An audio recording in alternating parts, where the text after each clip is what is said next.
Տիկին Գալստյան, ասում եք վարկաբեկում եք եկեղեցու հեղինակությունը, այդ վարկաբեկելով շուրջ 1,69 միլիարդ դրամի ներդրումներ է կատարել եկեղեցիների և վանքերի պահպանության համար Հայաստանի Հանրապետության կառավարությունը, ինչ է նշանակում վարկաբեկում եք, ես հիմա հարց եմ տալիս ձեզ, 1,69 միլիարդ դրամ ներդրում կատարելով վարկաբեկել է, ինչ է նշանակում ձեր պարտականությունն է,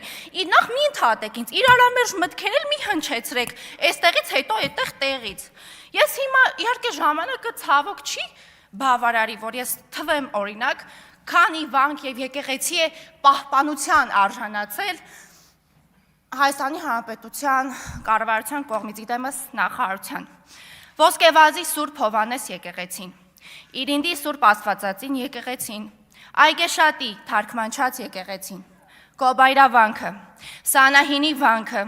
Տեղի Սուրբ Գևորգ եկեղեցին, Հոռոմի Սուրբ Հռիփսիմե եկեղեցին, Սոլակի Սուրբ Աստվածածին եկեղեցին,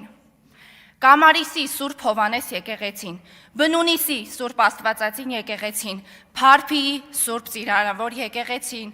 Մարտունի հին Կետիկի վանքը, Շատի վանքի վանական համալիրը, Հաղպատ, Ոսկեպարի, Կոշավանքի, Երերույքը, Բջնի, Կիրանցի և այսպես շարունակ։ Եվ այստեղ եկել եք դեմքին լրջություն հաղորդելով Տիկին Գալստյան, կանգնում ասում եք եկեղեցին վարկաբեկում եք, այսպես են վարկաբեկում եկեղեցու հեղինակությունը, ասում եք ձեր պարտավորությունն է, անեիք այս տարիների ընթացքում, այս չէ, նախոր շնորհակալություն։